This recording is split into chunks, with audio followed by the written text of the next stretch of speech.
Shalom. First and foremost, I want to give all praises, honor, and glory to Yahweh, Bahasham, Yahweh Shai, Bahasham, Racha Kodesh. Double honors to the elders and the apostles of Great Millstone, and peace and blessings to the elect. And today we're going to go into the book of Psalms, the 4th chapter. To the chief musician on Neginoth, a psalm of David.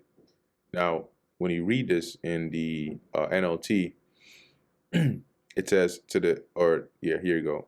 For the choir director, chief musician, a psalm of David to be accompanied by stringed instruments.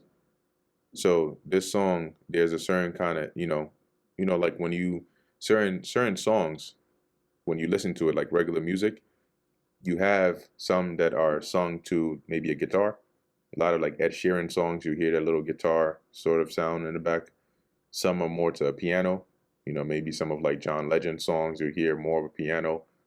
And some to, you have some other songs that are more to like a flute or a trumpet or a trombone or clarinet. Okay. Some to a harp. So different music, right? Different lyrics go better with some to drums, right? With different instruments. So here, when you go into the word Neginoth, if I pronounce that right, it says here music of stringed instrument. So that's why they have that worded that way in the NLT. So let's read that. Hear me when I call, O God O power, or God of my righteousness. Thou hast enlarged me when I was in distress. So and it's like to deliver me, right? When you enlarge somebody, he's not talking about his back being enlarged. That's a joke. He's talking about, giving me footing, right? You've provided for me when I was in distress. Have mercy upon me and hear my prayer. O ye sons of men, how long will ye turn my glory into shame? How long will ye love vanity and seek after leasing? Selah. And he's speaking here about those sons of men, like those that come against him, to turn his glory into shame.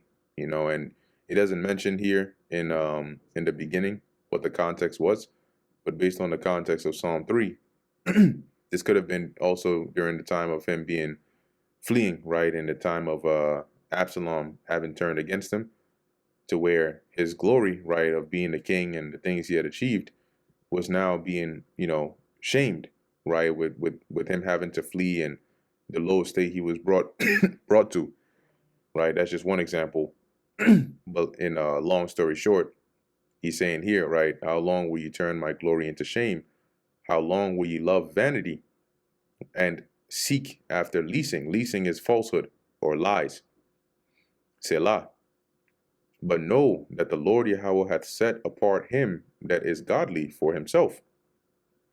For the Lord will hear when I call unto him.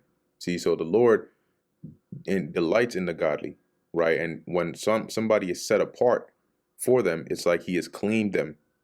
So they are his. They are under his guide, under his protection. And he always has his eyes on them. That's why, and David being one of them, that's why he said, the Lord will hear when I call unto him. And likewise for the Lord's chosen, his elect. Lord willing, we're of that number. We're set apart for the Lord.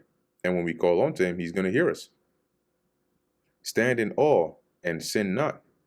Commune with your own heart upon your bed and be still. Selah. Now, this is quoted in the New Testament, but it's worded as be ye angry and sin not. Right? So I'm going to read this here, verse 4, in the NKJV. Right? See, be angry and do not sin. Meditate within your heart on your bed and be still. So, yeah, if somebody was to tell you don't get angry at all, that's not realistic. Okay, anger is just part of being you, but it's an emotion you experience. However, the transgression comes in what you do when you're angry. Right, that's where discipline and self-control comes in. Right, as it says, you meditate upon it, but be still. Don't take action in your anger, especially if it's something that's going to bring about wickedness. And David would know, because he was going to take action in his anger. When you go back to the time of Nabal, David was ready to go and slay the household of Nabal, but that would have been a stain on his reputation. That would have been unjustified blood on his hands. And that's why the Lord sent Abigail to come and talk him out of it and let the Lord handle it. Even though we all look at it like, damn, Nabal, he would have deserved it. Technically, that's shedding blood, because Nabal didn't have to give David anything, but in refusing, in refusing to give David of his of the things that Nabal owned, it's not like he would have been breaking a law, right? That's worthy of death. Verse 5. Offer the sacrifices of righteousness and put your trust in the Lord. See, and you have actual sacrifices, right? Like the actual offerings to the Lord. But what the Lord delights more, than the offerings of beasts and rams, is the offerings of righteousness. Okay, and let's get a quick precept on that, in which your righteous actions, and obeying the Lord can be likened onto offerings of righteousness to the Lord. This is the book of Hebrews, chapter 13, verse 15, right? God-pleasing sacrifices. By him, therefore, let us offer the sacrifice of praise to God continually. That is the fruit of our lips, giving thanks to his name. But to do good and to communicate, forget not, for with such sacrifices, God is well pleased. See? So as the Apostle Paul mentions here, doing good, right, and communicate, when you go into the word communicate, it's more than just talking. Okay, it's like to fellowship, right, to having communion, to sharing, right, to share which one has in anything, right? So basically it goes into charity, and which falls under, one of the top righteous acts to do. The Lord considers that as sacrifices, well-pleasing sacrifices to him. So that goes into, right, the works of righteousness also can be likened onto offerings of offerings or sacrifices of righteousness to the Lord. And put your trust in the Lord, because the Lord loves that. When you see, like, for example, you have parents, right, that go, they're willing to do a lot. They're willing to go more than the extra mile for their children.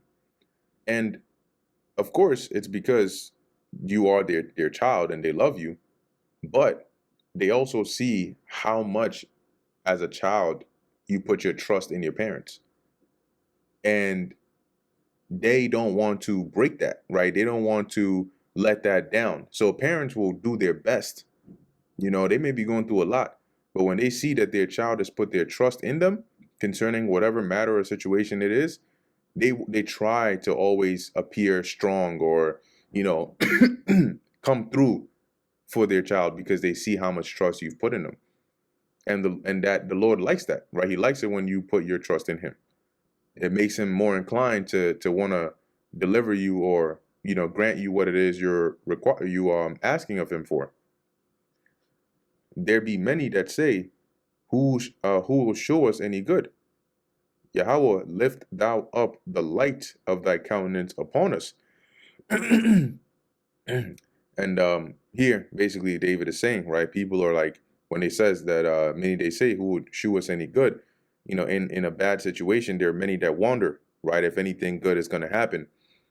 But as he says, Lord, lift thou up the light of thy countenance upon us.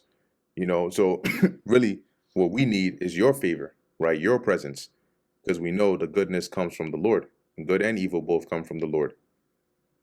Verse 7, thou hast put gladness in my heart, more than in the time that their corn and their wine increased. That is the harvest. So David is saying here, you, Lord, have made me more glad than you can say people during the harvest time.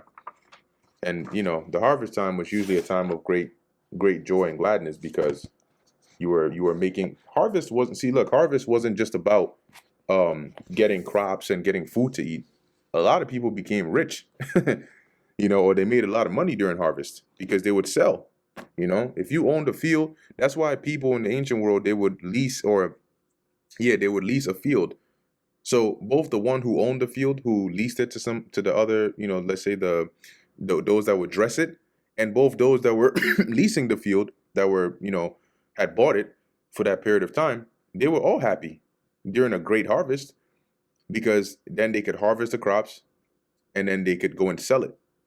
You sell the grain, you sell the grapes, you sell the all of those things, and people buy that, and you make money off of that. And the person leasing it, they get their fair share, and you who are buying the field for that period of time, you get your fair share. So people are very happy.